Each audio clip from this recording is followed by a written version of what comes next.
रंग रूप हे विठ्ठल विठ्ठल माऊली. तुमचा अनुग्रह लाधलो पावन झालो चराचरी. मी कळा कुसरी काहीच नेने बोलतो वचने अति भाविका. एका जनार्दनी तुमचा दास त्याची आस पुरवावी. श्री गुरु चरण सरोज रज निज मनु मुकुरु सुधारी. बरन उर घुबीर बिमल जसू जोदाय कुफल चारी. बुद्धिहीन तनु जानिके सुमिरो पवन कुमार. बल बुद्धि विद्या देहु मोहि हरहु कलेस विकार. ओम सर्वत्र सुखिनो संतु सर्वे संतु निरामयः. सर्वे भद्राणि पश्यन्तु मा कश्चित् दुःखमाप्नुया. देवाधिदेव गणपतीरायांना वंदन करून झालं. पांडुरंगाला वंदन करून झालं. सर्व साधू संतांना वंदन करून झालं. आता इथे जमलेल्या माझ्या माता पित्यांसमान असणाऱ्या आपणा सर्वांच्या चरणावरती एकदा नतमस्तक होतो. इथे मागे उभे असणारी सर्व वारकरी संत मंडळी संत सज्जन यांच्या चरणावरती एकदा नतमस्तक होतो. माऊली श्री तुकाराम महाराजांच्या चरणावरती एकदा नतमस्तक होतो आणि कीर्तन रूपी सेवेला प्रारंभ करतो. बघा आता काय आहे, वास्तविक तुकाराम महाराजांचा वैकुंठ गमन सोहळा म्हणजेच तुकाराम बीज आणि अभंग निवडलेला आहे तो श्री संत निळोबारायांचा. म्हणून थोडस असं वाटतं की तुकाराम महाराजांचाच अभंग असता तर बरं झालं असतं. पण काय आहे ना, अभंग कोणताही असो त्याच्या मार्फत त्या संतांचं महत्व आपल्यापर्यंत पोहोचलं म्हणजे झालं. कारण तुकाराम महाराजांच्याच अभंगातून ते सांगायला पाहिजे असं काही नाहीये, पण त्या अभंगाद्वारे त्यांचं चरित्र आपल्या समोर मांडता आलं म्हणजे खूप झालं नाही का. आणि म्हणून निवडलेला अभंग आहे तो त्यांचेच पट्ट शिष्य महान शिष्य श्री संत निळोबाराय यांचा. विठ्ठल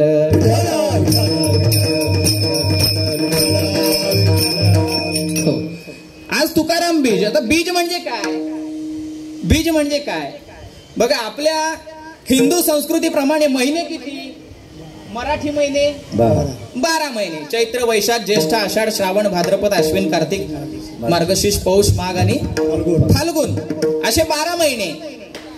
मग पक्ष किती, शिवसेना भाजप. मग पक्ष कोणते, एक शुक्ल पक्ष आणि एक कृष्ण पक्ष असे 2 पक्ष आपल्याकडे. शुक्ल पक्ष म्हणजे शुद्ध पक्ष, कृष्ण पक्ष म्हणजे वद्य पक्ष. मग हा शुक्ल पक्ष आहे हा पौर्णिमेला संपतो आणि पौर्णिमेनंतर कृष्ण पक्ष चालू होतो. पौर्णिमेनंतर अमावस्येपर्यंत कृष्ण पक्ष. मग हे जे 12 महिने आहेत या 12 महिन्यांमध्ये येणारी कोणतीही द्वितीया म्हणजे बीज, द्वितीयेला बीज असं म्हणतात. मग फाल्गुन महिन्याची परवा पौर्णिमा संपली, होळी केली ना आपण साजरी. मग ती पौर्णिमा संपली आणि कृष्ण पक्षाला सुरुवात झाली. मग फाल्गुन महिन्यातील कृष्ण पक्षातील या द्वितीयेला म्हणजे या बीजेला तुकाराम महाराजांनी वैकुंठ गमन केलं म्हणून या बीजेला तुकाराम बीज असं म्हणतात. लक्षात आलं. सर्वात साध्या आणि सोप्या भाषेत. मी काही ज्ञानी वक्ता नाहीये फार मोठा. गेल्या वेळी एकदा इथं दत्त मंदिरामध्ये आलेलो होतो. ते पण पवार महाराजांचं कीर्तन होतं आणि त्यांना जमलं नाही, ड्युटी होती म्हणून अचानक पाठवलं त्यांनी. मला म्हणाले जाल का, मला ड्युटीवर जायचं आणि म्हणून गेलो सहज. आणि तिथे बऱ्याच जणांची ओळख झाली, त्यातीलच आमचे एक सावंत महाराज म्हणून. आणि हो त्यांचं अतिशय प्रेम एवढं निर्माण झालं माझ्यावरती की वारंवार ते फोन करून विचारतात महाराज काय करता. हा जरा पुढे सरकलं तर बरं होईल, मागे ऊन आहे ना. विठ्ठल विठ्ठल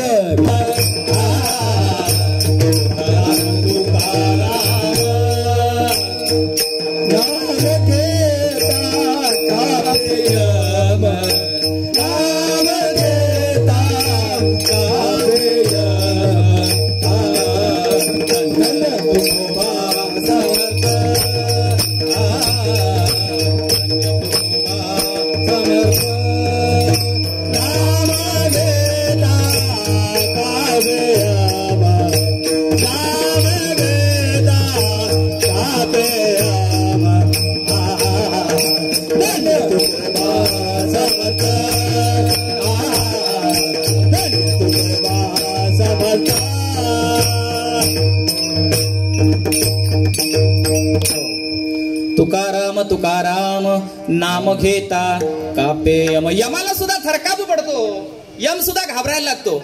मग यम सुद्धा ज्यांना घाबरतो असं सामर्थ्य असणारे हे तुकाराम महाराज, आणि त्यांच्या विजेच्या निमित्तानं त्यांच्या चरित्राविषयी बोलणं म्हणजे लहान तोंडी मोठा घास घेण्यासारखं नाही. कारण हे सद्गुरू आहेत. तुकाराम महाराज म्हणजे सच्चिदानंद स्वरूप आहेत. तुकाराम महाराज म्हणजे संत आहेत. तुकाराम महाराज म्हणजे सद्गुरू आहेत. आणि सद्गुरू किंवा संत हे मायेपासून अलिप्त असतात, म्हणून त्यांचं वर्णन करता येणं माझ्यासारख्या या मूढमतीला शक्य नाही. आता सद्गुरु वर्णवेना जेथे माया स्पर्शू शकेना, ते स्वरूप मजा ज्ञाना काय कळे नकळे नकळे नेती नेती, ऐसे बोलत असे श्रुती तेथे मज मूर्खाची मती पवाडेल कोठे. मज न कळे हा विचारू दुरुनी माझा नमस्कारू, गुरुदेवा पैल पारू पाववे मज. मायेच्या बळे करीन स्तवन ऐसे वांछित होते मन, माया झाली लज्जायमान काय करू. ना तुडे मुख्य परमात्मा म्हणून करावी लागे प्रतिमा, तैसा माया योगे महिमा वर्णीन सद्गुरूंचा. वेदांना शास्त्रांना पुराणांनाही ज्यांचं वर्णन करता आलं नाही असे सद्गुरू असे संत, मग तिथं आमच्यासारख्याची काय गत, काय आम्ही बोलणार. म्हणून मज पामर आहे काय थोरपण, पायीची वाहन पायीवरी. पण तरी देखील हा छोटासा प्रयत्न इथं करण्याचा आपण काम करत आहोत, तुम्ही आम्ही सर्वजण. कारण प्रत्येकाला वाटतं की मी अध्यात्मात जावं, मी भक्ती करावी, त्या परमेश्वराला मी प्राप्त करून घ्यावं, प्रत्येकाची इच्छा आहे. आता नाही राहिलं पहिल्यासारखं. आपण म्हणतो आता की लोक अध्यात्म सोडून बाहेर पडतायत. नाही, लोक अध्यात्माकडे येत आहेत, लोक अध्यात्माकडे येत आहेत. वारीची संख्या आता पंढरपूरच्या वाढलेली आहे, आपण बघतो संख्या वाढली. मग ती कशाला येते, फॅशन दाखवायला का असेल, पण वाढलेली आहे. अध्यात्माकडे लोक येत आहेत. जिथं जिथं हे अध्यात्म चालणार तिथं 3 प्रकारची लोक येतात, हौसे गौसे आणि नवसे. कोणत्याही कारणासाठी येऊ देत, परंतु अध्यात्म चालू आहे आणि ते होणार आहे. कारण भगवंत त्याचं काम योग्य पद्धतीने करून घेणार आहे. पण आम्हाला प्रत्येकाला वाटतं की अध्यात्मात जावं, त्या परमेश्वराला प्राप्त करून घ्यावं. पण कितीही प्रयत्न केले तरी परमेश्वर काय आम्हाला मिळाला, भगवंत काय आम्हाला प्राप्त होत नाही. आता जास्त प्रमाण काही देणार नाही, कारण वेळ कमी आहे. माझं जिथं जातो तिथं असंच होतं की बाबा आता 10 ते 12 बरोबर टाइम भेटला असतं तर झालं असतं. पण आता वाजले 11, निरूपणाला 11, 1 तास, आणि त्याच्यात तुकाराम महाराजांचं चरित्र सांगायचं आणि त्यात शेवटचं वैकुंठ गमन सांगायला तर मला वाटतं 1 मिनिटच भेटेल. मग अध्यात्मात आम्ही एवढी प्रगती करायला जातो तरी पण परमेश्वर काही मिळत नाही. काही जण उच्च प्रतीची गायकी करतात, देवाला आळवतात, पण तरी भगवंत मिळत नाही. आता काही जण म्हणतात की चला भगवंत जिथे राहतो तिथे जाऊया, म्हणून आम्ही सर्वजण पंढरपूरला निघालो, वाऱ्या केल्या, पंढरपूरला निघालो. कोणी म्हणाले चला काशीला जाऊया, कोणी त्र्यंबकेश्वरला गेले, कोणी त्रिवेणी संगम गेले, कोणी गया, कोणी महाकुंभ मेळा चुकविला नाही. असे नाना तीर्थ फिरायला लागले. पण त्रिवेणी संगमी नाना तीर्थे भ्रमी, चित्त नाही नामी तरी ते व्यर्थ. कितीही जरी तीर्थक्षेत्र आम्ही फिरलो तरी परमेश्वर काय आम्हाला मिळाला नाही. का मिळाला नाही, का मिळाला नाही? कारण आमचा मार्ग कुठेतरी चुकला, आमचा मार्ग कुठेतरी चुकला आणि मार्ग दाखवणारा मार्गदर्शक चुकला. मार्ग का चुकला तर मार्गदर्शक आम्हाला योग्य भेटला नाही म्हणून चुकला. मार्गदर्शक जर योग्य भेटला असता, त्या मार्गाने गेलेला असता तर आम्हाला योग्य दर्शन झालं असतं. कारण काय आहे बघा, आता मला जर साताऱ्याला जायचंय, तुमच्या गावाला जर मला जायचंय तर तिथले तुम्ही आहात, म्हणून मला तुम्हाला पहिलं विचारावं लागेल की कोणती गाडी पकडायची, तिथं उतरल्यानंतर दुसरी कुठली गाडी पकडायची, तिथून चालत कुठपर्यंत जायचं, कुठलं वळण घ्यायचं, हे ज्यावेळी तुम्ही मला सांगाल त्यावेळी मी तुमच्या गावापर्यंत पोहोचणार आहे. कारण मला घाटावरची माहिती नाही, मला माझ्या गावाची माहिती आहे. मग तसं या अध्यात्मामध्ये, या परमार्थामध्ये त्या परमात्म्याला प्राप्त करून घेतलेला कोण आहे तो आधी आम्ही निवडायला हवा. जरा लक्ष इकडेच असू द्या. विठ्ठल विठ्ठल विठ्ठल.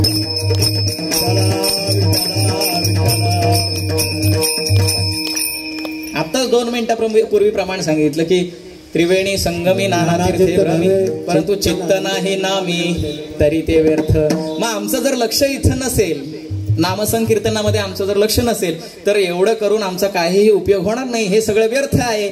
आणि आज तुकाराम महाराज स्वतः आपल्याला बघतायत की माझं कुठं कुठं काय काय कार्यक्रम चालू आहेत म्हणून. मग त्यांना जर असं दिसलं की माझे भक्त कुठेतरी टंगळमंगळ करतायत तर वाईट वाटेल की नाही त्यांना. म्हणून आजूबाजूला काही होऊ दे, रस्ता आहेत, गाड्या येणार, माणसं येणार, इथं मागून येणार, येऊ देत, बसू देत, पण आपलं लक्ष इथं असू द्या. ठीक आहे ना. हा, तर ज्या मार्गाने परमात्म्याला कोणीतरी प्राप्त करून घेतलेला आहे त्या मार्गाने जो कोणी गेलेला आहे त्याला पहिला आम्हाला मिळवायला हवं. तो जर आम्हाला मिळाला तर तो आम्हाला सुखरूप त्या मार्गाने नेऊ शकतो आणि त्या परमात्म्याला प्राप्त करून देऊ शकतो. म्हणून मार्गदर्शक योग्य हवा. मग आता हा असा मार्गाने, या मार्गाने गेलेले कोण आहे किंवा या मार्गाने जाऊन परमात्म्याला प्राप्त कोणी करून घेतलंय तर ते जगद्गुरु तुकोबरायांचे शिष्य निळोबराय अभंगातील पहिल्या चरणात सांगतात. मार्ग धावून गेले आधी, मार्ग धावून गेले आधी, मार्ग धावून गेले आधी, मार्ग धावून गेले आधी, मार्ग धावून गेले आधी, मार्ग धावून गेले आधी, मार्ग धावून गेले आधी,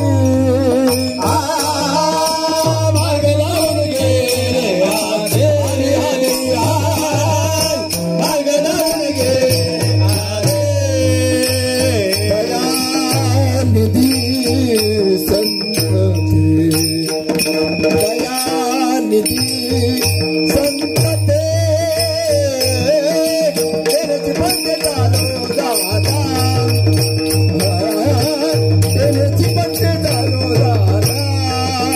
कोण आहे की जो या मार्गाने चालत गेलेला आहे आणि ज्यांनी आम्हाला तो मार्ग खुला करून ठेवलाय तर मार्ग दावूनी गेले आधी दयानिधी संतते.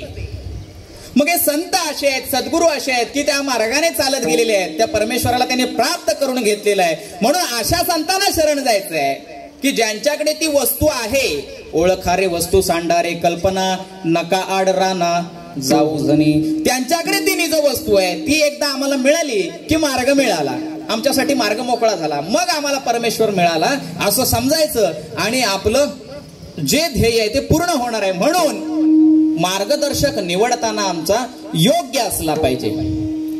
आता वास्तविक संतांचे जे अवतार झाले ते तुमच्या आमच्यासारखे हे जनसामान्य आहे या सर्वांच्या कल्याणासाठी, म्हणजे जगाच्या कल्याणासाठी, जगाच्या कल्याणा संतांच्या विभूती देह कष्टविती परोपकारे, जगाच्या कल्याणासाठी त्यांनी अवतार घेतले. ज्ञानोबाराय असतील, तुकोबाराय असतील, नामदेवराय असतील किंवा आणखीन कोणतेही संत असतील. ज्ञानोबारायाने परमेश्वरांनी सांगितलेलं जे ईश्वरीय ज्ञान आहे, अर्जुनाला सांगितलेलं ज्ञान, ईश्वराने सांगितलेलं ज्ञान म्हणून ईश्वरीय ज्ञान. मग हे ईश्वरीय ज्ञान संस्कृत भाषेतील होतं आणि सर्वसामान्यांना ते कळावं म्हणून त्या काळात असलेल्या प्राकृत भाषेमध्ये रूपांतरित करून ते ज्ञानेश्वरीच्या रूपाने लोकांपर्यंत पोहोचवलं. जे मुमुक्षु आहेत, जे साधक आहेत त्यांच्यासाठी अमृतानुभव नावाचा ग्रंथ लिहिला, कारण त्यांचं ज्ञान थोडं, ज्ञानाची पातळी थोडी वरती आहे. जे अति सर्वसामान्य आहेत त्यांच्यासाठी हरिपाठ लिहिला ना, या नाचतात भरपूर हरिपाठात म्हणून त्यांना मधमन विचारलं का आमच्यासारख्या सर्वसामान्यांचा उद्धार व्हावा म्हणून हे सर्व केलेलं आहे. पण हरिपाठ लिहून झाला, अमृतानुभव लिहून झाला, ज्ञानेश्वरी लिहून झाली आणि ज्ञानोबाराय समाधी अवस्थेला गेले. पण एवढं सगळं होऊन सुद्धा लोकांमधील जातीयता भेद किंवा वर्णावर्ण भेद हा काही कमी झाला नाही. जातीयता आणखीन उलट लोकांनी संतांनाच जातीमध्ये बांधून टाकलं, जातीयतेमध्ये. म्हणून हे कुठेतरी थांबवायला हवं, याच्यासाठी परखड बोलणारा कोणतरी क्रांतिकारक हवा. म्हणून भगवंताने नामदेवरायांना बोलवलं, नामदेवरावांना जवळ घेतलं आणि नामदेवांना सांगितलं की नामया, अरे माझी एक इच्छा आहे. म्हणाले काय इच्छा आहे? आता देवाचा लाडका भक्त म्हणजे नामदेव. देव त्यांच्यासोबत जेवण करायचा, भाजी भाकरी खायचा, दही भात खायचा. मग असे लाडके भक्त आणि देवानं त्यांना इच्छा प्रकट करावी. विचारलं काय इच्छा आहे देवा? मग भगवंताने सांगितलं की नारद शिष्य वाल्मिकी यांनी जसं शतकोटी रामायण लिहिलं तसंच तू देखील शतकोटी अभंग लिहावेस अशी माझी इच्छा आहे. माझी इच्छा पूर्ण करशील का रे नामया? आता देवानं सांगावं आणि भक्तानं ते ऐकावं. मालकानं सांगितलेलं नोकराने ऐकलं पाहिजे. जर नोकराने ऐकलं नाही तर मालक जवळ करेल का? नाही करणार. आणि म्हणून नामदेवरायांनी देखील त्या इच्छेचा मान ठेवला आणि शतकोटी अभंग लिहायला सुरुवात केली. पण झालं काय, शतकोटी अभंग लिहायला बसले, अर्ध आयुष्य संपलेलं होतं आधीच. अर्ध्या आयुष्यानंतर गुरु भेटलेले विसोबा शास्त्री. अर्ध आयुष्य तसंच गेलं. अर्ध्या आयुष्यानंतर यांनी सांगितलं भगवंताने की शतकोटी अभंग लिहायचे आणि हा संकल्प करायला बसलेले आहेत. आणि 96 कोटी अभंग लिहून झाले. 96 कोटी अभंग लिहून झाल्यानंतर नामदेवरायांच्या देहाची मर्यादा संपली. देहाची मर्यादा संपली म्हणून नामदेवरायांना थोडं वाईट वाटलं. वाईट कसलं वाटलं? देह गेला याचं वाईट वाटलं नाही, कारण देह जाणार त्याला काळोबा खाणार. देह जाणार किंवा देह गेला याचं वाईट नाही वाटलं, तर भगवंताने सांगितलेलं काम मी पूर्ण करू शकलो नाही, भगवंताची इच्छा मी पूर्ण करू शकलो नाही, याचं नामदेवरायांना वाईट वाटलं.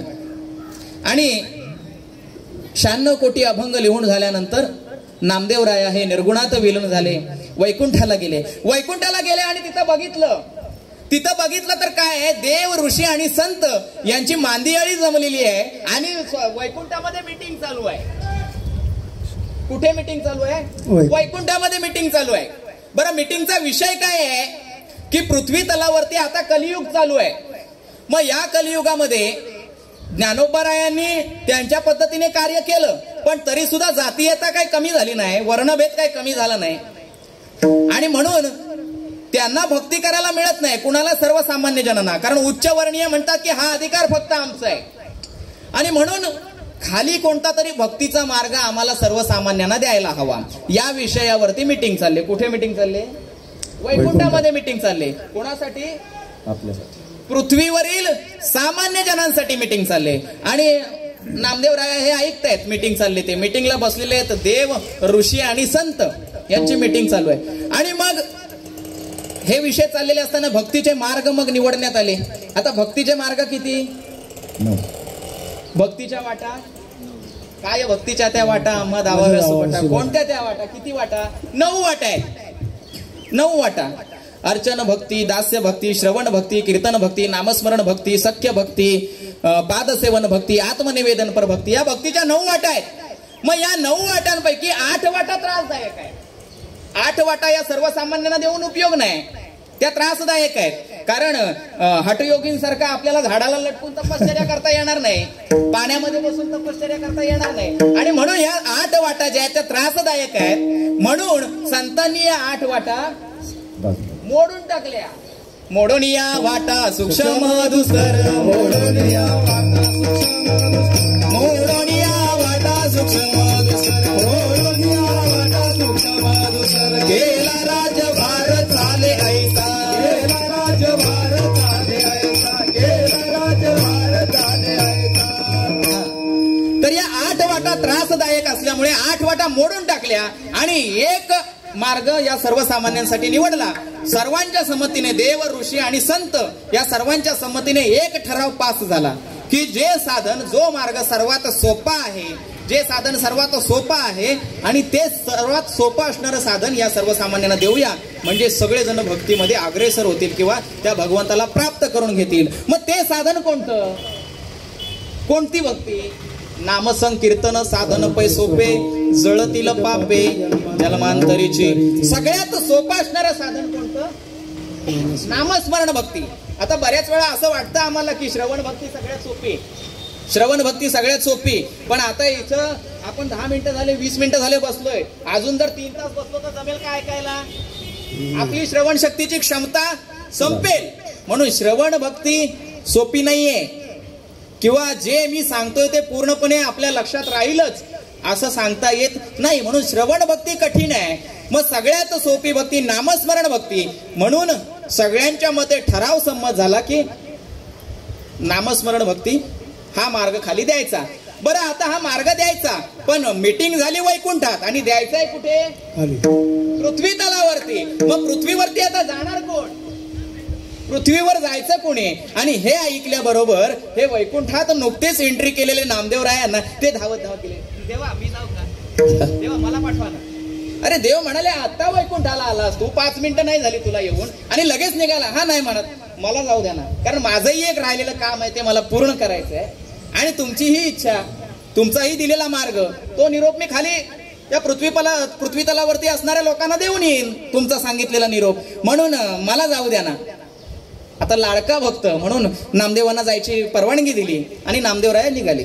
बरं, नामदेवराया निघाले, पण आता याच्या पूर्वी जी इमारत जी बांधली होती सर्व संतांनी, संत कृपा झाली, इमारत फळा आली, त्याच्यामध्ये ज्ञानदेवे रचिला पाया, उभारिले देवालय. मग पहिला कॉन्ट्रॅक्टर कोणत्या इमारतीचा?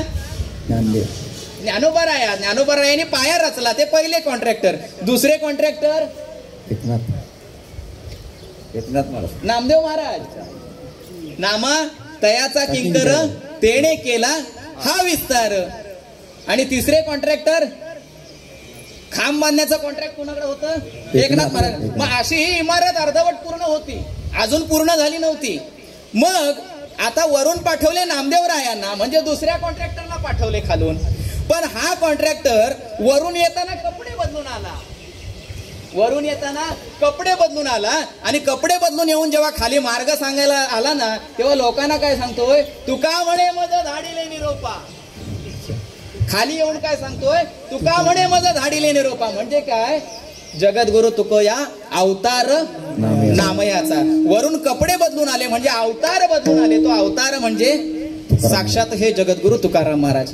नामदेव महाराजांचाच अवतार तुकाराम महाराज. मग वरून खाली आल्यानंतर त्यांनी भक्तीचा, ज्ञानाचा, वैराग्याचा मार्ग आमच्यासाठी खुला करण्याचं ठरवलं. मग आता भक्तीचा, ज्ञानाचा, वैराग्याचा मार्ग आम्हाला देताना ज्ञानोबारायांनी काय केलं होतं? जी संस्कृत असणारी ज्ञानेश्वरी आहे ती प्राकृत भाषेत आम्हाला सांगितली होती. हरिपाठ आमच्यासाठी करून दिला होता. मग तसं तुकाराम महाराजांनी काय केलं? जे वेद आहेत, जे शास्त्र आहेत, जे पुराण आहेत, यांचा अभ्यास केला आणि या वेदांवरती, पुराणांवरती अभ्यास करून आम्हाला अभंग लिहून दिले. वेदांचे अभंग केले श्रुतीपर 12 सहस्त्र संहितेचे निघट निरुक्त आणि ब्रह्मसूत्र अवतार सहस्त्र उपग्रंथ. या वेदांच्या ग्रंथांवरती, शास्त्रांच्या, पुराणांच्या ग्रंथांवरती आधारित अभ्यास करून त्यांनी अभंग लिहिले. पण हे तिथे असणाऱ्या कर्मठ ब्राह्मणांना काही पोचलं. आता सगळेच ब्राह्मण काही दोषी नव्हते, सगळेच ब्राह्मण दोषी नव्हते, पण काही कर्मठ बुद्धीचे होते, जे अभिमानी होते, अहंकारी होते. त्यांचं मत असं होतं की हे वेद जाणण्याचा अधिकार फक्त आमचा आहे, वेदांचा अभ्यास करण्याचा अधिकार फक्त आमचा आहे, अशा मताचे होते. म्हणून ही सगळी मंडळी जमा झाली आणि वेदांमध्ये उच्च ज्ञान मिळवणारे, उच्च पद मिळवणारे, उच्चांक गाठणारे असे रामेश्वर भट्ट होते. त्या रामेश्वर भट्टांना जाऊन मिळाली. कोण? कर्मठ असणारे ब्राह्मण. आणि घडलेला सगळा वृत्तांत सांगितला की हा तुकोबाराया काल जन्माला आलाय आणि वेदांवरती अभ्यास करतोय. कनिष्ठ जातीमधला आहे, ब्राह्मण कुळातला नाही, उच्च कुळातला नाही, कनिष्ठ समाजामध्ये जन्माला येऊन हा वेदांचा अभ्यास करतोय. म्हणून याला काहीतरी धडा शिकवायला हवा. आता वेदांमध्ये उच्चता गाठणारे हे रामेश्वर भट्ट यांना सुद्धा हे सहन झालं नाही. म्हणून तुकोबारायांना बोलवलं आणि तुकोबारायांना सांगितलं की आजपासून वेदांवरती अभंग लिहिणं बंद. कारण इथं तुम्हाला कुणालाही याचा अभ्यास करण्याचा अधिकार नाही. पण तुकाराम महाराज म्हणतात की सकळांशी येते आहे अधिकार. इथं सर्वांना अधिकार आहे, तुम्ही आम्हाला थांबवू शकत नाहीत. तर हे काय ऐकायला तयार नाही. रामेश्वर भट्टही ऐकायला तयार नाही आणि कर्मठ लोकही ऐकायला तयार नाहीत. आणि म्हणून यांनी काय केलं? उपाय म्हणून यांनी वेदांवरती लिहिले जे अभंग आहेत हे अभंग पाण्यामध्ये नेऊन बुडवण्याचं ठरवलं, बुडवण्याचे आदेश दिले. आणि मग तुकाराम महाराजांचे हे अभंग त्या इंद्रायणीमध्ये बुडवण्यात आले. इंद्रायणीमध्ये बुडवून परत ते वरती येऊ नयेत म्हणून त्याच्यावरती दगडी ठेवण्यात आल्या, कारण ते पुन्हा वरती येऊ नयेत म्हणून.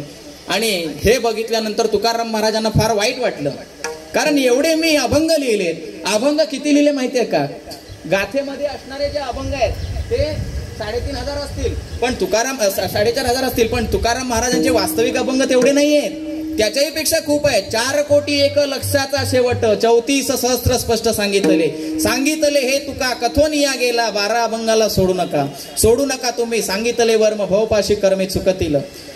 4 कोटी अभंग लिहिलेले आहेत त्यांनी. 4,01,00,000चा शेवट 34 सहस्त्र, 4,01,34,000 अभंग त्यांनी लिहिलेले आहेत. त्याच्यातील पण अभंग कसे आहेत? वेदांचे अभंग केले श्रुतीपर 12 सहस्त्र, 12 म्हणजे 12,000, 12 सहस्त्र संहितेचे निगट निरुक्त आणि ब्रह्मसूत्र अवतार सहस्त्र उपग्रंथ. अभंग हे कोटी, 1 कोटी अभंग हे कोटी भक्तीपर झाले, ज्ञानपर केले तितुकेची. 75 लक्ष वैराग्य वर्णिले, नाम ते गायले तितुकेची. 60 लक्ष केला बोध या जगासी, वर्णिले रूपासी तितुकेची. आणि 30 लक्ष केली देवासी करुणा, कर्मकांड जाणा 1 लक्ष. 12 सहस्त्र स्वात्मा अनुभवी, एवं जाणा सर्व संख्या 80. एवढे अभंग तुकाराम महाराजांनी लिहून ठेवले. पण हे बाकीचे गायब करण्यात आले, बाकीचे होते ते गायब करण्यात आले. आणि हे जे ठराविक अभंग जे बुडवले होते ना, ते जे तरुण आले ते म्हणजे तुकाराम, ते म्हणजे आमची गाथा. म्हणून हे बाकीचे अभंग आपल्याला गाथेमध्ये सापडत नाहीयेत. पण तुकाराम महाराजांचा म्हणजे नामदेवांचा संकल्प होता की ते 4 कोटी अभंग उरलेले पूर्ण करायचे, आणि त्यांनी तो संकल्प इथं पूर्ण केलेला आहे. बरं, आता हे बुडवले नदीमध्ये, इंद्रायणीमध्ये बुडवले, वरती दगडी ठेवण्यात आल्या. म्हणून तुकाराम महाराजांना वाईट वाटलं. तुकाराम महाराजांनी तिथं 13 दिवस अनुष्ठान केलं. 13 दिवस जाऊन तिथं भजन करत राहिले. त्यांना वाईट वाटलं ना, एवढं लिहिलेलं एवढं मोठं कार्य माझं बुडवून टाकले. हे वाईट वाटणारच आहे कोणालाही. आणि ते दुःखात आहेत. परंतु इकडे असणारा म्हणजे तो रामेश्वर भट्ट हा मात्र अभिमानात आहे. असा याला मोठेपणा झालाय, असा मोठेपणामध्ये चालतोय. म्हणतोय बुडवले ना, वेदांचे अभंग करतो माझ्या पुढं, बुडवले की नाही. आणि ह्या अभिमानामध्ये, या अहंकारामध्ये होता. दुपारचं ऊन पडलेलं होतं आणि या उन्हातून चालत रानातून चालला होता. दमला होता, अंगावरून पूर्ण घामाच्या धारा वाहत होत्या, घामाने डबडबला होता, भिजला होता. आणि म्हणून आता थोडंसं स्नान करायची इच्छा झाली, कारण घाम खूप आला होता म्हणून. पण स्नान करायला बघतोय तर जवळपास कुठे नदी नव्हती. मग तेवढ्यात एक साईडला कंपाऊंड दिसलं. आपलं कसं आहे रतनबाई कंपाऊंड, तसं कंपाऊंड दिसलं, पण ते जंगलातलं होतं एवढंच. मग त्या कंपाऊंड मध्ये बघितलं तर आतमध्ये एक विहीर दिसली. म्हणून मागचा पुढचा विचार न करता गेले आणि विहिरीमध्ये उतरून आंघोळी केली. बाहेर आले, निघून गेले. बाहेर आले ते विजयी मुद्रेने आले, कारण मनामध्ये एकच आनंद होता. बुडवली ना गाथा, बुडवले ना अभंग वेदांचे, आणि ह्याच विजय मुद्रेने चालला होता. पण काय आहे ना, ही जी विहीर होती ही होती एका मुस्लिम फकीराची होती. ज्यावेळी हे निघून गेले त्याच क्षणी मुस्लिम फकीर तिथं आला आणि बघितलं तर खालचं जे पाणी आहे विहिरीमधलं ते दूषित आहे, गढूळ झालेलं आहे. आणि म्हणून त्याने शाप दिला की हे जे कोणी पाणी यांनी दूषित केलं असेल, गढूळ केलं असेल, कारण हा नमाजाला पाणी वापरत होता. ते फकीर जो आहे तो नमाजासाठी पाणी वापरत होता. माझ्या नमाजाचं पाणी घाण केलं, खराब केलं, म्हणून शाप दिला. ज्याने कोणी हे पाणी खराब केलं असेल, दूषित केलं असेल, त्याच्या अंगाचा आत्तापासून दाह व्हायला सुरुवात होईल. आणि शाप दिल्याबरोबर रामेश्वर भट्टांच्या अंगाचा दाह व्हायला सुरुवात झाली, अंगाची जळजळ व्हायला सुरुवात झाली. बरेच दिवस झाले, खूप प्रयत्न केले, परंतु दाह काही कमी होईना, काही केल्या दाह शांत होईना. म्हणून हे रामेश्वर भट्ट तिथून निघाले, आळंदीला गेले. समाधीच्या समोर बसले, ज्ञानोबारायांच्या माऊलींच्या समाधी समोर बसले आणि 42 दिवस अनुष्ठान केलं. 42 दिवस अनुष्ठान केलं. 42वा दिवस पूर्ण झाला त्यावेळी समाधीमधून आवाज आला की अरे रामेश्वरा, अरे तू काय केलंस? अभंग बुडवलेस. अरे ते कुणाचे बुडवलेस? तुकाराम महाराजांचे, तुकोबांचे अभंग बुडवलेस. अरे तुला काय तो सर्वसामान्य वाटला का? तुकोबा म्हणजे तुला सर्वसामान्य वाटले का? अरे जगद्गुरु तुका या अवतार नामयाचा, साक्षात नामदेव महाराजांचा अवतार आहे आणि त्यांचे तू अभंग बुडवलेस. अरे तुझा हा दाह शांत करण्याचं सामर्थ्य माझ्यामध्ये नाहीये, म्हणून जा पुन्हा त्या देऊला जा आणि तुकाराम महाराजांची भेट घे, त्यांच्या समोर जाऊन क्षमा माग, त्यावेळी तुझा हा दाह शांत होईल. आता यांचं मन चलबिचल झालं, कारण एवढा त्रास दिलाय आणि इथं येऊन सांगतोय तर माऊली म्हणतायत की तुकाराम महाराज श्रेष्ठ म्हणून. आणि मनामध्ये विचार करत करत करत करत आला, तुकाराम महाराज बसले होते तिथे आला त्या इंद्रायणीच्या काठावरती आणि त्यांना घडलेला सगळा वृत्तांत सांगितला की ज्ञानेश्वर माऊली असं असं म्हणत होते, खरोखर तुम्ही नामदेवांचा अवतार आहात का? आणि त्यांनी जे जे काही बोललेले आहेत, ज्ञानोबाराय जे जे काही बोललेले आहेत, हे ज्यावेळी तुकाराम महाराजांनी ऐकलं त्यावेळी तुकाराम महाराज डोळ्यातून अश्रू वाहू लागले त्यांच्या, आणि त्यांच्या मुखातून सहज उद्गार बाहेर पडले की तुम्ही संत माय बाप कृपावंत, काय म्या पतित कीर्तिवान. किंवा ज्ञानराज ज्ञानी यांचा राजा गुरु महाराव म्हणती ज्ञानदेव तुम्हा ऐसे, असे अभंग त्यांच्या मुखातून येऊ लागले. आणि मग त्यांनी त्या रामेश्वर भट्टांना वेदांचे अभंग सांगून, पुराणातील अभंग सांगून त्यांच्यावरचं जे माथ्यामध्ये भरलेलं जे काही दूषित आहे, दूषण आहे, ते सगळं काढून टाकलं. त्यांची खल प्रवृत्ती काढून टाकली आणि त्यांना योग्य तो मार्ग दाखवला. त्यावेळी रामेश्वर भट्ट त्यांना शरण आले आणि त्यांनी त्यांची तुकाराम महाराजांची स्तुती करायला सुरुवात केली. काय केली स्तुती? आरती तुकारामा सद्गुरु रामा सच्चिदानंद मूर्ती पाय राघवे आमा आरती तुकारामा राघवे सागरात पाषाण तारेले कैसे तुकोबाने अभंग रचिले आरती तुकारामांची स्तुती करायला सुरुवात केली. शरण आले आणि तुकाराम महाराज हे संत होते, सद्गुरू होते. मायेने जवळ केलं. त्यांच्यावरचा जरा देखील त्यांच्यावरती राग ठेवला नाही. त्यांना जवळ केलं आणि त्यानंतर जी बुडवलेली गाथा होती ती आपोआप तरंगून वरती आली. कशी आली? तारी दगडासहित वया. दगड जे वरती ठेवलेले होते ना, ते सुद्धा तरंगायला लागले. निळामने तीही संगेची तारणे, दीन उद्धरणे नवल कोण नवे हा सामान्य महिमा संतांचा, नैवेद्य हातीचा मूर्ती जेवी. अहो, ते दगड सुद्धा तारंगण्याची ताकद ज्यांच्यामध्ये आहे, त्यांना हे दिनांना उद्धारण्याचं किंवा सर्वसामान्यांना आमचा उद्धार करण्याचं एवढं मोठं काय नवल आहे? दीन उद्धरणे नवल कोण. प्रभू रामचंद्रांनी त्यावेळी जेव्हा सेतू बांधला होता तेव्हा फक्त दगड तारले, परंतु तुकोबारायांचं सामर्थ्य एवढं की दगडही तारले आणि त्याबरोबर आपले अभंग देखील तारले. बरं, जे तारले कसे? तारी दगडासहित वया जैशा तारी लाया. म्हणजे जसं पाण्यावरती लाया टाकल्यानंतर पाणी त्याला स्पर्श करत नाही, वरच्यावर उचलून धरतं, तसेच हे अभंग वरच्यावर राहिले. त्यांच्या अभंगांची जरा सुद्धा त्या अभंगांना इजा झाली नाही किंवा कुठेही ते अभंग भिजलेले नाहीयेत. एवढं सामर्थ्य त्या तुकोबारायांचं आहे. मग एवढ्या मोठ्या तुकोबारायांबद्दल मी बोलणं म्हणजे सूर्याची काजव्यानं स्तुती केल्यासारखं नाही का? आणि म्हणून असे संत आम्हाला लाभले, असे सद्गुरू आम्हाला लागले. म्हणून हा महाराष्ट्र चाललेला आहे, हा भारत देश चाललेला आहे, आपली हिंदू संस्कृती चाललेली आहे. कारण त्यांनी आम्हाला भक्ती, ज्ञान आणि वैराग्याचं उदाहरण दिलं, आम्हाला मार्ग दाखवून दिला.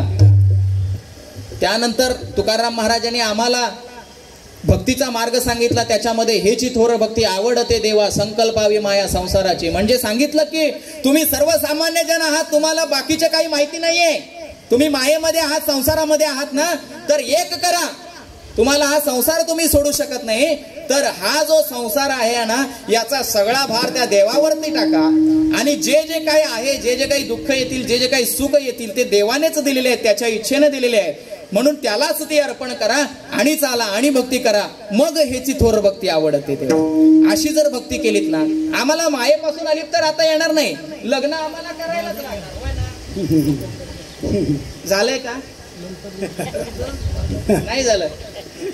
हो, संत तुकाराम महाराज आहेत ना, त्यांच्या बायकोबद्दल जर तुम्ही ऐकलत ना, तर तुम्ही लग्न करणार नाही. का? कारण आता वास्तविक तुकाराम महाराजांची ती दुसरी पत्नी होती. तुकाराम महाराजांवरती असं संकट आलं देवाने, असं कारण देव असा आहे की संतांची परीक्षा घेतल्याशिवाय त्यांना परिपूर्ण करत नाही.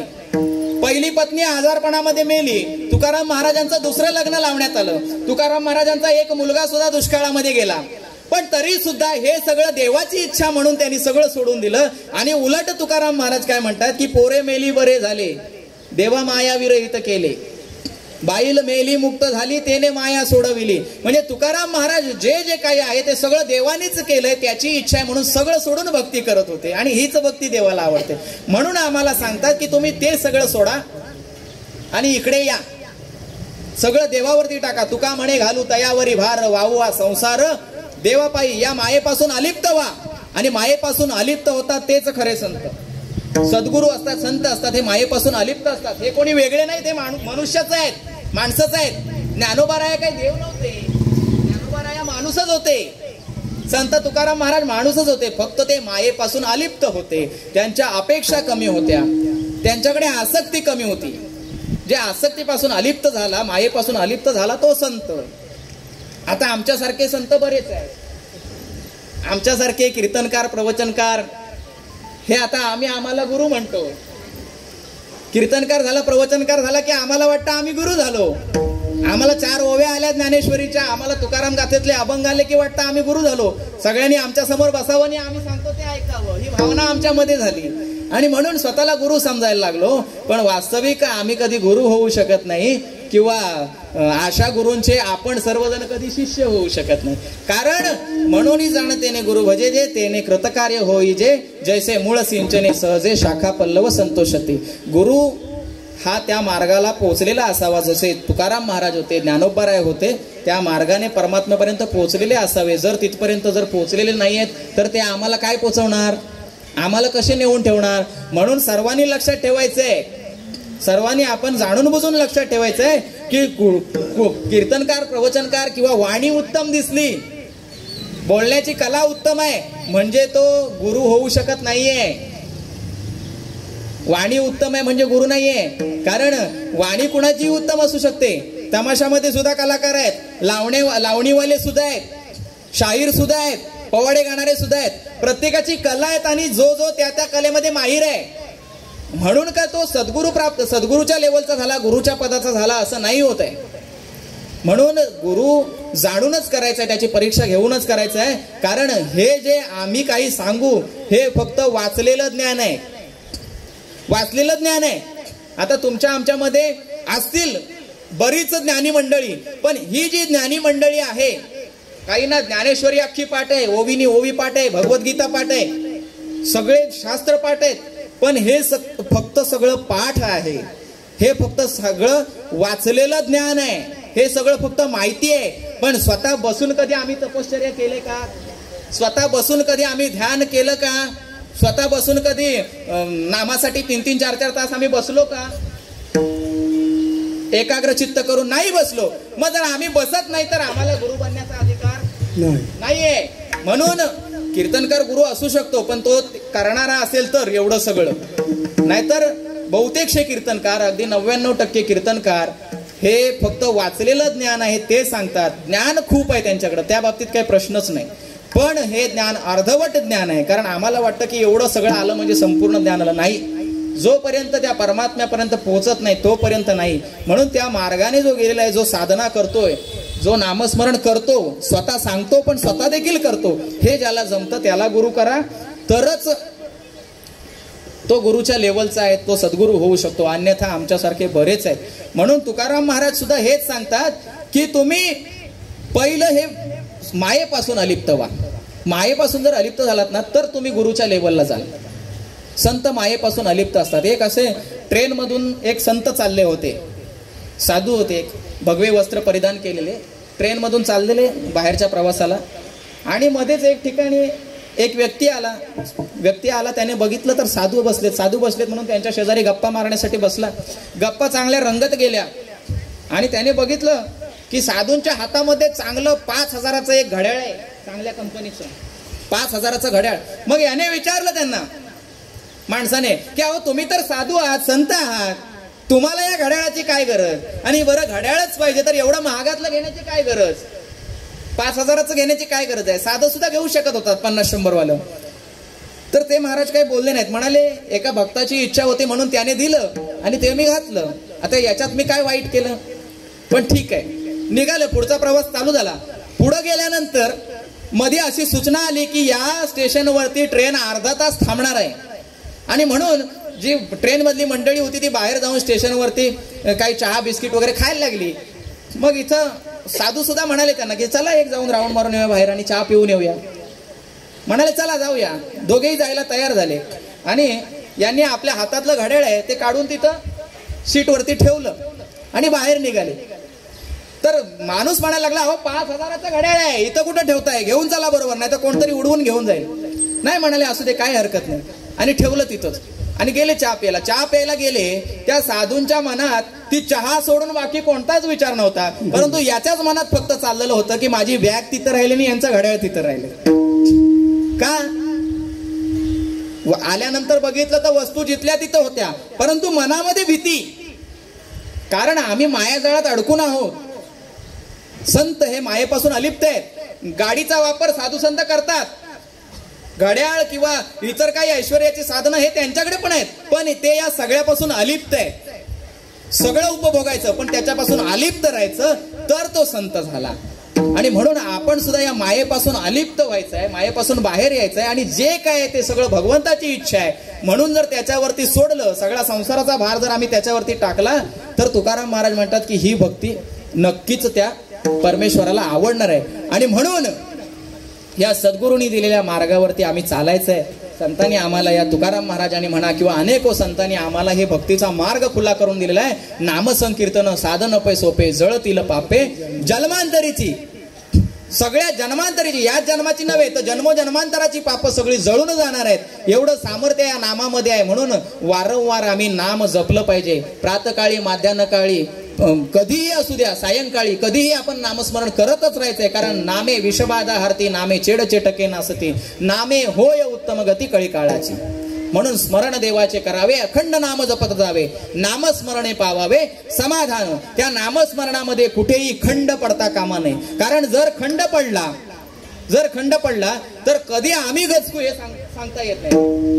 आम्ही जाऊ याचं वाईट नाही, पण जाता जाता त्या मुखामध्ये त्या परमेश्वराचं नाम नसणार आहे जर खंड पडला तर. म्हणून नामस्मरण अखंड चालू ठेवायचं. नाम संकीर्तन, संकीर्तन म्हणजे सतत हाक मारणे, सतत हाक मारणे. संकीर्तन म्हणजे देवाचं नाम सतत जपणे, सतत जपणे. आता बघा ओ दादा, जर तुम्ही घरामध्ये गेलात, जर घरामध्ये गेलाय, आई भांडी घासते आणि आईला सांगितलं की आई खूप भूक लागली, आई काय म्हणते, जरा 5 मिनिटं थांब, 2 भांडी आवरली की मी येऊन देते, होय ना. पण भूक जास्त लागली म्हणून परत एकदा हाक मारली, आई काय ऐकायला तयार नाही. आई म्हणते थांब, आता एकच भांडं राहिलंय, भांडी घासून झाली की मी येते. पण हा देखील ऐकायला तयार नाही. आणि म्हणून यानं काय केलं, जसं आता सांगितलं संकीर्तन, सतत हाक मारणे, तसं आईला सतत हाक मारायची सुरुवात केली. म्हणजे हे आई, हे आई, हे आई, हे आई असं बोलल्याबरोबर आईला राग आला, भांडत तिथंच आपटलं आणि धावत आली. जे काय आहे जेवण ते वाढलं ताटामध्ये आणि नेऊन पुढे ठेवलं. हे कारट्या मेल्या, खा, रगड. आता रगड किती रगडायचं बोलते ना अशी आई. का? आपलं साध्य पूर्ण झालं ना, आपल्याला जे पाहिजे ते मिळालं ना, आपल्याला पाहिजे जेवण ते मिळालं ना. कशामुळे? सतत हाक मारल्यामुळे. एकदाच हाक मारली, आई बरोबर पोचली का आईशी? नाही पोचली, सतत मारायला लागली. म्हणून देवाला सुद्धा एकदा हाक मारली तर त्याच्यापर्यंत नाही पोचत, सतत त्याचं नामसंकीर्तन घडलं पाहिजे. म्हणून देवाला सतत सतत सतत हाक मारली पाहिजे. आणि म्हणून जर देवाला आम्ही अशा पद्धतीने हाक मारली तर त्या देवाला आपल्यावरती दया येणार आहे आणि तो आपल्यावरती कृपा करण्यासाठी येणार आहे. खोटं वाटत असेल तर एकदा करूया का नामस्मरण? विठोबा रखुमाई,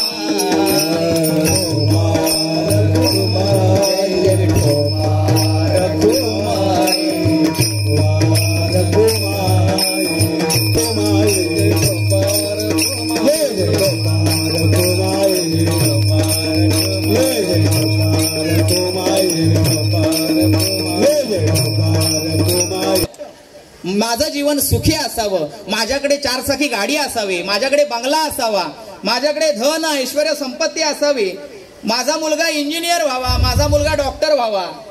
प्रत्येकाला वाटतं की नाही हो? पण कितीही प्रयत्न केले, सुख मिळतं का? सुख मिळालं? नाही मिळालं. का नाही मिळालं? कारण आमच्या जीवनामध्ये बऱ्याच गुंतागुंती आहेत. आम्हाला या गुंतागुंतीमध्ये खरा परमेश्वर कळला नाही. आम्ही जातो पंढरीला, आम्ही जातो पांडुरंगाच्या भेटीला, पण पांडुरंग काही आम्हाला भेटायला कधी आला नाही. आजपर्यंत आम्हीच पंढरपूरला गेलो. पांडुरंग आला का आपल्या घरी? कधी आला? घरी नाही आला. मग का नाही आला? कारण आम्हाला पांडुरंग काय तो कळला नाही. आम्ही पंढरपूरला एकही एकादशी चुकवली नाही. महिन्याच्या 2 एकादशी केल्या, आषाढी कार्तिकी नव्हे, सगळ्याच एकादशी केल्या आणि त्या पांडुरंगाला मिळवायचा प्रयत्न केला, पण तो काही यायला तयार नाही. का नाही आला? कारण पांडुरंग आम्हाला समजला नाही. देवाला आम्ही मानलं, देवाला आम्ही मानतो, पण देवाला आम्ही कधी जाणून घेतलं नाही, देवाला आम्ही कधी समजून घेतलं नाही. त्यामुळे थोडंसं कुठंतरी चुकलं, आमची इथं कुठंतरी गुंतागुंत झाली. आणि म्हणून आम्ही पहिलं जाणलं पाहिजे की परमात्मा कोण आहे, परमेश्वर कोण आहे, पांडुरंग नेमका कोण आहे. देह ही पंढरी आत्मा पंढरी राव, जेथे तेथे देव ठसावला. बुद्धी व वैराग्य गरुड हनुमंत, कर जोडून तेथे पुढे उभा. क्षमा दया दोन्ही रुक्मिणी ते राही, दोहीकडे बाई उभी असे. तुका म्हणे आम्ही देखिली पंढरी, चुकविली फेरी 84ची. खरी पंढरी कोणती आहे तर हे आमचं देह आहे, हे शरीर आहे. हे शरीरच म्हणजेच खऱ्या अर्थानं पंढरी आहे, हे आम्ही जाणलं पाहिजे. आणि वारीच करायची आहे तर ती वारी पंढरपूरची जमली नाही तरी चालेल तीर्थक्षेत्राची, परंतु हे जे तीर्थक्षेत्र आहे या तीर्थक्षेत्राची वारी आम्हाला करता आली पाहिजे. आम्ही दिवसातून 21,600 वेळा आम्ही वारी करतो, परंतु आम्हाला कधी ती वारी समजली नाही, एवढाच फक्त फरक. वारी आम्ही नित्य करतो.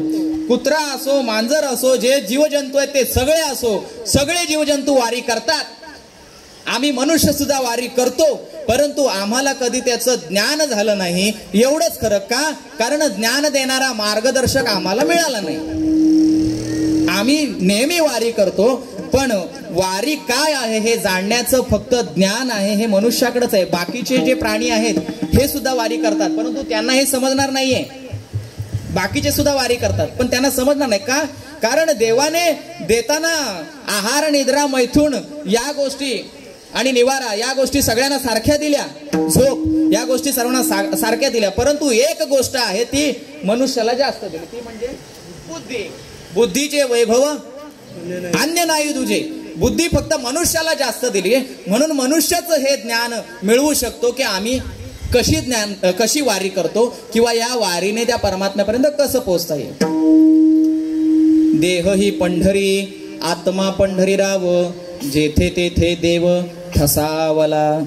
आपल्या अंतरंगामध्ये असणारा जो हा आत्मा आहे, हा आत्मा म्हणजेच पांडुरंग आहे. हा आत्मा म्हणजेच पांडुरंग आहे हे जाणलं. आपण आत्मा राम करता हे जरी दृढ कळले, तरी काय काज संकल्प विकल्प ही मनी उठले निमले. पहिल्यांदा हे जाणून घेतलं पाहिजे. अहो, प्रभू रामचंद्र स्वतः भगवंत होते तरी सुद्धा त्यांना कळलं नाही, तर आमच्या सारख्यांची काय गत. आम्ही सर्वसामान्य माणसं आहोत. रामासीच राम असे जरी ठावे, तरी शरण का जावे वसिष्ठासी. राम स्वतः देव आहे, पण त्याला आतला राम कळला नाही, म्हणून सद्गुरु वसिष्ठांना शरण जावं लागलं. मग त्यांनी जेव्हा ज्ञान दिलं आत्मज्ञान, तेव्हा प्रभू रामचंद्रांकडे ज्ञान आलं. श्रीकृष्ण स्वतः भगवंत होते तरी देखील ज्ञान नव्हतं. सांदीपनी मुनींना शरण जावं लागलं, सद्गुरूंना शरण जावं लागलं, त्यावेळी ज्ञान प्राप्त झालं. मग तुम्ही आम्ही सर्वसामान्य माणसं आहोत, म्हणून आपणाला सुद्धा सद्गुरूंना शरण जाणं गरजेचं आहे. सद्गुरू वाचोनी सापडेना सोय, धरावे ते पाय आदी आदी. म्हणून अशा सद्गुरूंना शरण गेलो की आपोआपच तो देव माझ्याकडे चालत येणार आहे आणि आमच्या ज्या काही ह्या गुंतागुंती आहेत त्या गुंतागुंती आपोआपच सुटणार आहेत. बंधनापासून उकलल्या गाठी देत आले मिठी सावकाश. म्हणून निळोपा राय सांगतात की तुम्ही जर या संतांना शरण गेलात, अशा सद्गुरूंना शरण गेलात, तर काय होईल. हे निज पंथ चालू जाता, पंथ चालू जाता, पंथ चालू जाता, पंथ चालू जाता,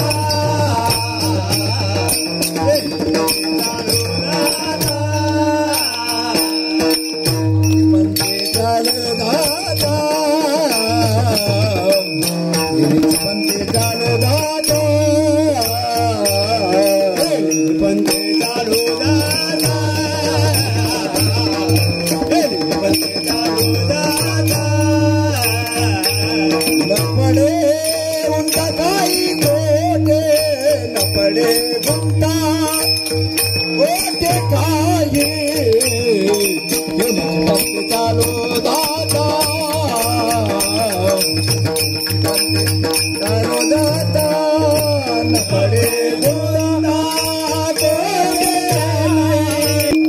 तेणेची पंथे चालू जाता, न पडे गुंता कोठे काही. जर त्यांनी दिलेल्या मार्गावरती आम्ही चाललो ना, तर आमच्या संसारातल्या ज्या गुंतागुंती आहेत, आमच्या मनामधील आमच्या विचारांमधील ज्या गुंतागुंती आहेत, एकमेकांबद्दल जो असणारा जो द्वेष आहे, या सगळ्या गोष्टी संपणार आहेत, सगळ्या गोष्टी नष्ट होणार आहेत. आता इथं जमलेल्यांपैकी बरेपैकी कीर्तनकार आहेत का हो? माळकरी कीर्तनकार आहेत ना, सगळे पांढरे कपडेवाले आहेत म्हणून हा अधिकार फक्त पांढरे कपडेवाल्यांना. असं काही नाहीये. कोणत्याही रंगाचे कपडे असू देत, आपण इथं उभे राहू शकता. धोतर असू दे, पॅन्ट असू दे, शर्ट असू दे, जीन्स पॅन्ट असू दे, टी शर्ट असू दे, कोणतंही असू द्या, कोणतंही वस्त्र परिधान केलेलं असू द्या, आपल्याला कीर्तनामध्ये उभा राहायचा अधिकार आहे. आता त्यावेळी ती वस्त्रच ही होती, धोतर, आणि तर काय करणार हो. आणि काय आहे, ठीक आहे, कीर्तन परंपरेला, वारकरी संप्रदायाला नियम आहेत, हे नियम आम्ही सुद्धा समजतो. परंतु आता ती परिस्थिती राहिलेली नाही आहे.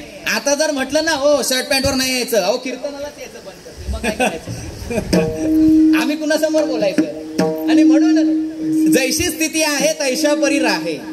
ज्या वेशामध्ये आहात, जशा स्थितीमध्ये आहात, त्या पद्धतीत येऊन इथं रमायचं आहे. इथला रंग, या रंगामध्ये मिसळून जायचा, इथल्या रंगाचा अनुभव घ्यायचा आहे. परवा रंगपंचमी खेळलो ना, तिथं मस्तपैकी बेंडबाजा लावून, तिथं डीजे लावून आपण नाचलो की नाही, रंग उडवताना, पाणी उडवताना. मग इथं सुद्धा तो रंग, नाचू कीर्तनाचे रंगी, ज्ञानदीप लावू जगी, या रंगामध्ये सुद्धा आपण न्हावून निघायचा आहे. हा याच्यासारखा, कीर्तनासारखा आनंद दुसरीकडे कुठं नाहीये. नामसंकीर्तनासारखा आनंद दुसरीकडे कुठं नाहीये.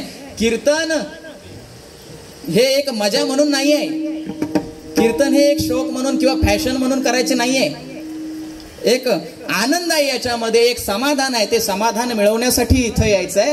हा, थोडस पुढं सरकलं तर बरोबर. मागे हे ऊन लागते भरपूर. विठ्ठल तत्क्षणी चित्रे ठेविली लेखणी.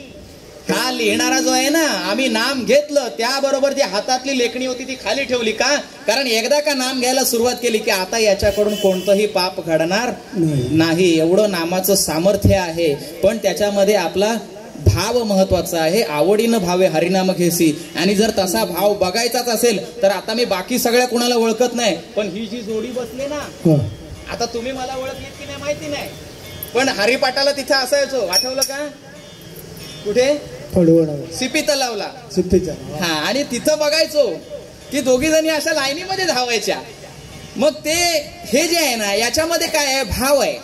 नाम घेता विठोबाची, नाम घेता विठोबाची, नाम घेता विठोबाची, नाम घेता विठोबाची.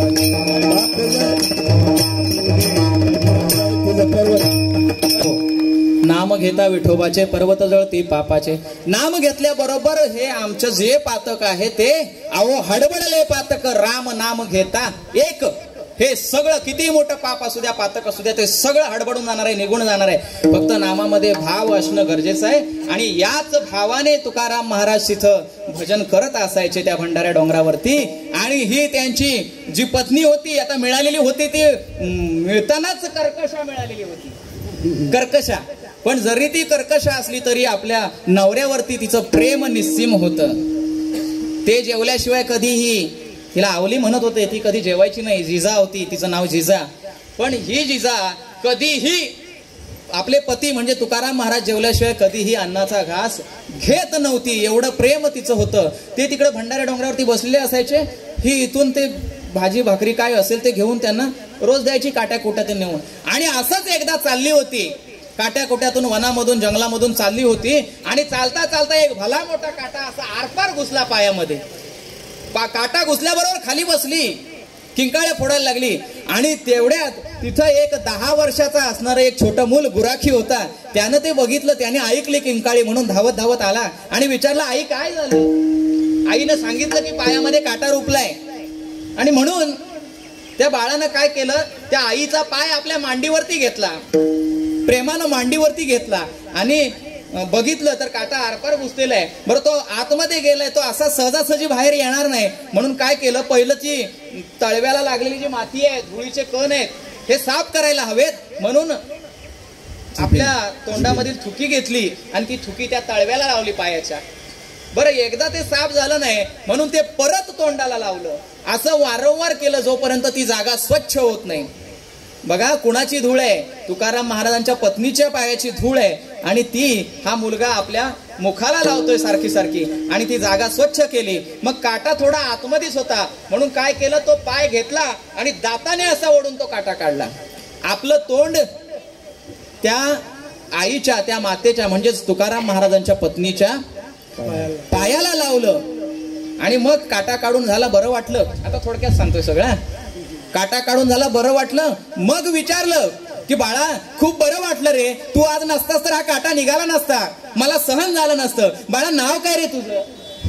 काय बाळा नाव काय तुझं? बाळ म्हणाला माझं नाव ना, माझं नाव विट्या. आता ही होती आधीच कर्कशा, विट्या म्हणाल्या तुझं वाटोळं. आणि म्हणून तुकाराम महाराजांच्या या भक्तीपुढे आणि तिच्या त्या पतिव्रत्य धर्मापुढे सुद्धा भगवंत झुकत होता, कायम त्यांच्या सेवेसाठी येत होता. एवढं सामर्थ्य पातिव्रत्य धर्मामध्ये सुद्धा आहे आणि त्या भगवंताच्या भक्तीमध्ये सुद्धा आहे. आपण सुद्धा अशीच भक्ती आपल्या पतीची करायची आहे, नाहीतर नुसते मार्गशीर्षचे गुरुवार केले म्हणजे होत नाही. हा, मार्गशीर्ष गुरुवार करून तो कधी आम्हाला मिळणार नाही. तर त्याच्यासाठी पती आल्यानंतर एकदा प्रेमानं दमून बिचारा आलेला असतो, एकदा तांब्या घेऊन जावं समोर आणि दमून आलात का, हे थोडं पाणी प्या, थोडं बसा, फॅन लावून द्या, त्यानंतर एक चहाचा कप घेऊन या त्यांच्या समोर, बरं वाटेल. तो त्याचा जो थकवा आहे तो थकवा पूर्ण तिथं मिटून जाईल. नाहीतर तुम्ही जर आल्या आल्या काहीतरी उलट बोललात की लवकर आला आणि मग दोघांचं चालू. आणि म्हणून वातावरण हे प्रेमळ असावं, पतिव्रत्य धर्म आपण टिकवला पाहिजे. आणि एवढं त्यांनीच करावं असं नाही, आपण सुद्धा जरा प्रेमाने वागायचंय. नाहीतर म्हणाल की हा, आणि सगळ्यात मोठी शक्ती ही स्त्री शक्ती आहे. आज जर मी त्यांच्यावर बोललो तर पुन्हा एंट्री नाही कधी. आणि असो, तर हे तुकाराम महाराज अशी भक्ती करत होते. मग अशा भक्ती करणाऱ्या, अशा त्या पदाला पोहोचणाऱ्यांच्या मार्गाने जर आम्ही गेलो तर न पडे गुंता कोठे काही किंवा काही कोठे, गुंता पडणार नाही. आणि हे जाणत होते कोण? हे जाणत होते संत निळोबा. अनुष्ठामध्ये त्यांनी विसरून गेले होते की मला भूक लागले, मला तहान लागले. याच्यामुळे शरीर पूर्ण कृश झालं होतं, बारीक झालं होतं. म्हणून भगवंताला दया आली, भगवंताला दया आली. कारण अजून जर 2-4 दिवस राहिला तर पोरगं बिचारा मरल. आणि म्हणून वरून खाली आला भेटायला आणि निळोबारायांना उठवलं की उठा निळोबाराया, मी आलोय. निळोबारायांनी म्हटलं कोण आहे, कोण मला उठवतोय? तर म्हणाले या सृष्टीचा निर्माण करता, ज्याची भक्ती करतो, ज्याची सगळी जण आराधना करता, तोच मी पांडुरंग परमात्मा भगवान नारायण विष्णू मीच आहे आणि तो तुला उठवत आहे. अरे अरे पण तुला बोलावलं कोणी? येथे तुझं लागी बोलाविले कोणी? अरे निमंत्रण दिल्याशिवाय लोक बारशाला येत नाहीत, पत्रिका दिली नाही तर लोक लग्नाला येत नाहीत. आणि तुला मी बोलवलं नाही, तुझ्या नामाचा उच्चार देखील केला नाही, तरी सुद्धा तू आलास. ज्या पावलाने आलास त्या पावलाने अरे पण तुझी तब्येत बघ, 2-4 दिवस अजून राहिला तर मरशील बिचारा. पण तरी ऐकायला तयार नाही. म्हणतो मी तुम्हाला नाही, तुमचं नामस्मरण नाही करताय. मी काय करतोय? करी तसे तुकयाचा धावा. म्हणून निळा म्हणे आम्ही नोळू खुची देवा, मी तुम्हाला ओळखत नाही, तुम्ही ज्या पावलाने आलात त्या पावलाने परत जा. केवढी निष्ठा गुरूंवरती. देव आलाय स्वतःच्या दाराशी, त्याला परत पाठवलं का? तर निष्ठा सद्गुरूंवरती आहे. मग भगवंत राया गेले आणि वरती जाऊन जे वैकुंठाला गेलेले होते त्यांना परत पाठवलं की जा बाबा, तुझा तो भक्त आहे आणि बिचारा मरेल. मग तेव्हा तुकाराम महाराज आले, मस्तकावरती हात ठेवला तुकाराम महाराजांनी निळोबारायांच्या. मग त्याबरोबर निळोबाराय म्हणाले की पूर्ण केला पूर्ण केला पूर्ण केला मनोरथ, घरा आले घरा आले घरा आले कृपाळू, सांभाळिले सांभाळिले सांभाळिले अनाथा, केला निळा केला निळा केला निळा पावन. आता काय चाली वगैरे लावत बसत नाही कारण वेळ कमी आहे. मग हे सगळं प्राप्त झालं कशामुळे? सद्गुरूंच्या निष्ठेमुळे प्राप्त झालं, सद्गुरूंनी दाखवलेल्या मार्गामुळे प्राप्त झालं. त्यांना माहिती होतं की जरी ते वैकुंठाला गेले असतील तरी पण काय आहे, तुमच्या आमच्यांचा जो जन्म आहे हा जन्म घ्यावा लागे वासनेच्या संगे. आम्हाला घ्यावा लागतो वासनेमुळं, आमच्या काही इच्छा राहिल्या असतात त्याच्यामुळं. देवाला जन्म घ्यावे लागतात कशासाठी? काहीतरी जेव्हा धर्माची विटंबना होत असेल, धर्माला कमतरता जाणवत असेल, त्यावेळी देव जन्म घेतो. पण त्याला बोलवावं लागतं. सगळे साधू, सगळे ऋषी मुनी, देवदेवता जातात आणि विनंती करतात की बाबा या आणि आता खालचं सांभाळा. पण संत एक असे आहेत की जे स्वतःच्या इच्छेने येतात आणि स्वतःच्या इच्छेने जातात. असा विश्वास या निळोबारायांना होता. म्हणून त्यांनी तुकाराम महाराजांचा धावा केला आणि साक्षात तुकाराम महाराजांना तिथं येऊन अनुग्रह द्यावा लागला.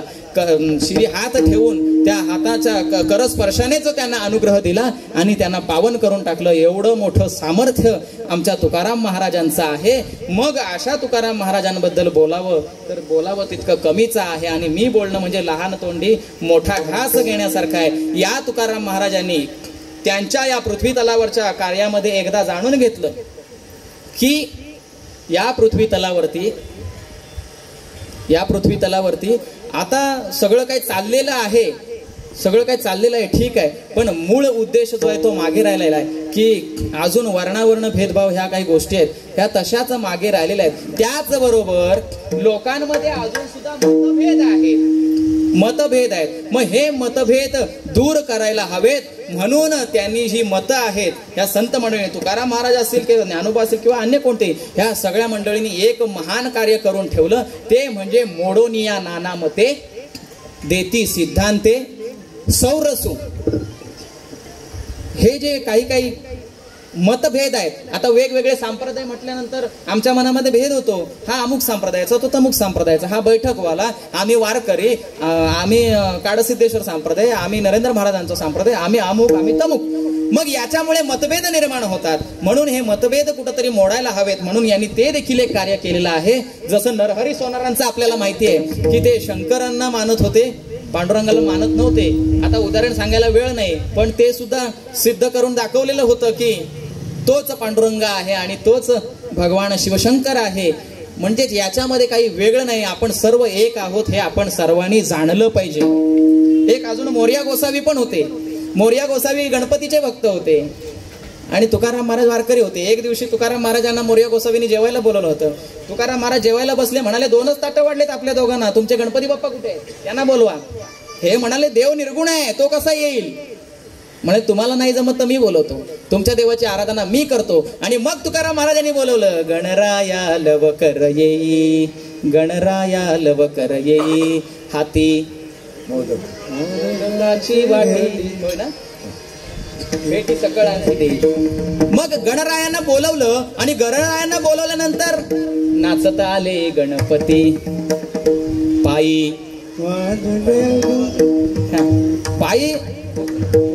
वाजती ना, पायी घुंगुऱ्या वाजती, नाचत आले गणपती. गणपती बाप्पा आले आणि जेवायला बसले. हे म्हणाले काय प्रकार काय आहे, देव माझा आणि बोलवले यांनी.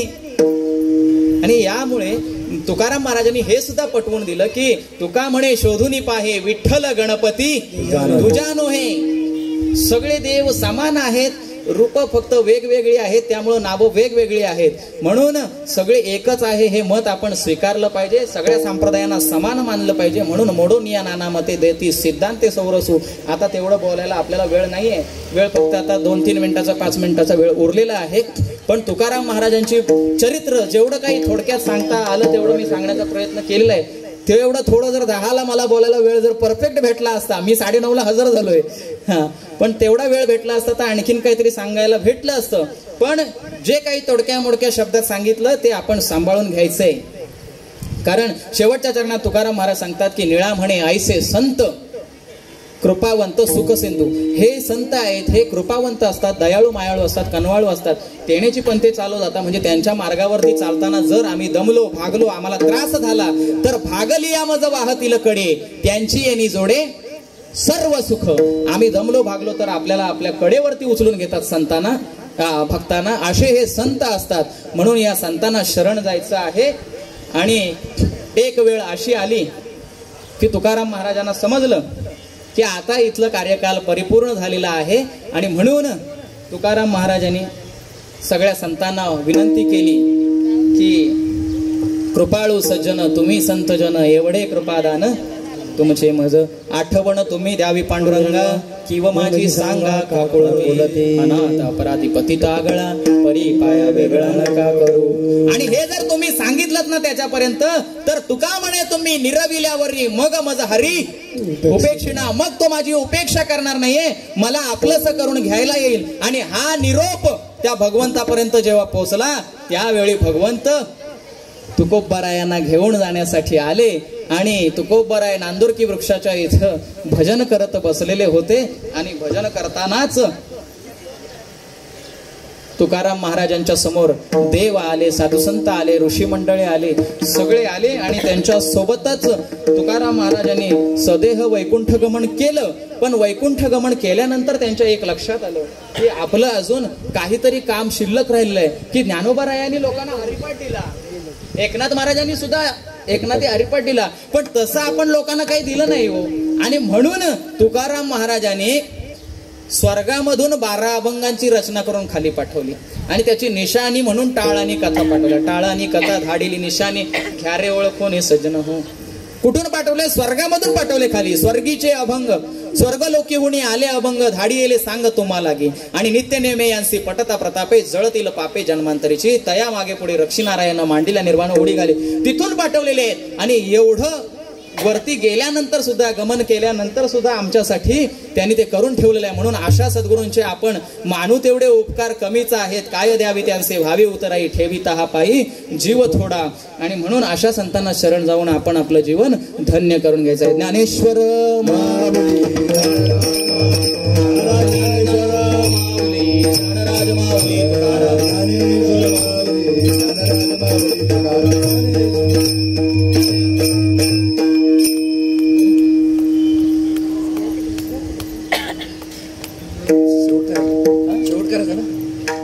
चरणाला चालला होता ना.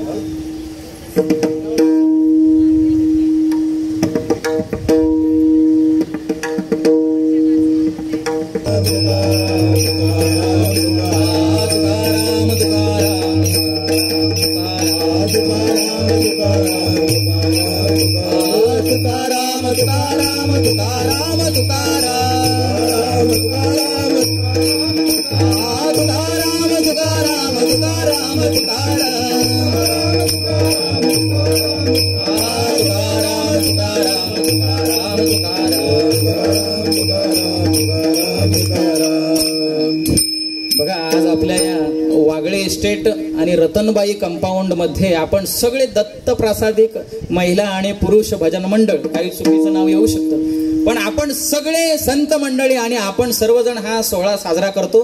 तुकाराम बीज म्हणजेच तुकाराम महाराजांचा वैकुंठ गमन सोहळा. आणि आपल्याला मला वाटतं 10-12 वर्ष तरी झाली असतील आपण हे साजरा करतोय. अहो भाग्य आहे आमचं.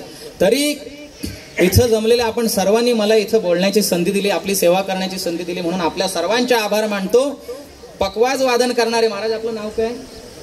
प्रथमेश जगदाळे. प्रथमेश जंगम महाराज, आपले सुद्धा आभार कारण जगदाळे आपली सुद्धा उत्कृष्ट साथ लाभली. आणि काही चुकीचं बोललो असेल तर क्षमा असावी, थोडस मध्ये विनोद करण्यासाठी बोलायला लागतं. तरी आपलेही आभार. आपले पेटी वाजवणारे उथळे महाराज, उथळे, आपले सुद्धा आभार. विणेकऱ्यांचे आभार. आणि इथे जमलेली सगळी संत मंडळी आणि महाराजांच्या चरणांचे सुद्धा आभार मानतो, त्यांच्यावरती नतमस्तक होतो. आणि झालेली सेवा सद्गुरु तुकाराम महाराज आणि परमेश्वराच्या चरणी अर्पण करतो. निळामाने ऐसेस जय विठ्ठल, जय हरी विठ्ठल, विठ्ठल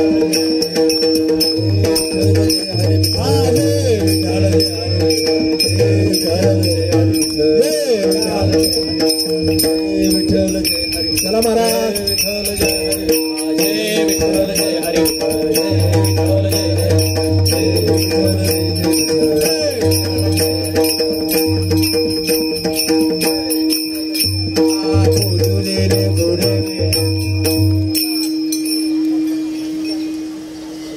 असू द्यावी आम्ही जातो तुम्ही कृपा असू द्यावी, आम्ही जातो तुम्ही कृपा असू द्यावी, आम्ही जातो तुम्ही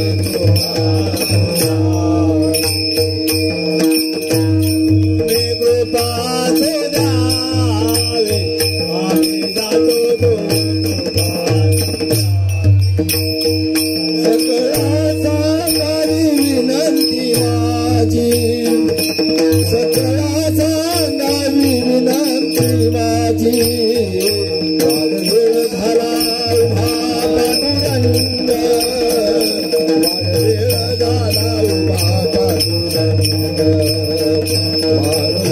झाला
श्री ज्ञानदेव पंढरीनाथ भगवान की जय, माऊली ज्ञानेश्वर महाराज की जय, जगद्गुरु तुकाराम महाराज की।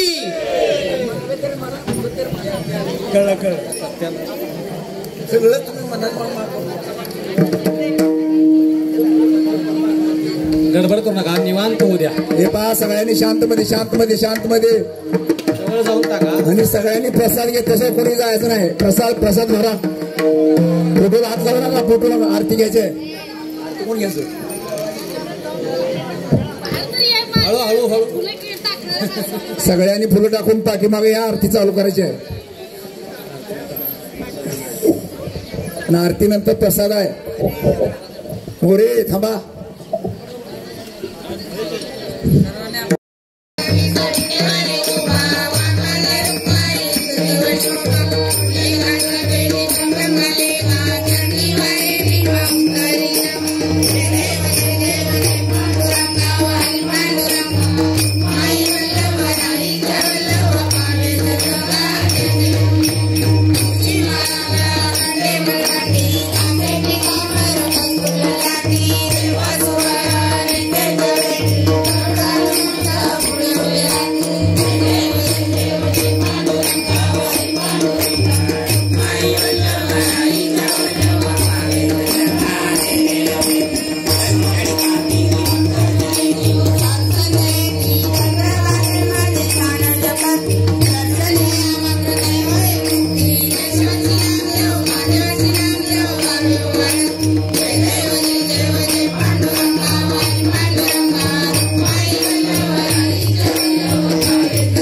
शिकण्याचा अंधाराचा वारा माझ्या जीवनाचा भाग असेल नामाने दयासावे कल्याण जापती निधान पांडुरंग कल्पनेची बाधा न कोणे काळी संत मंडळी सुखी असो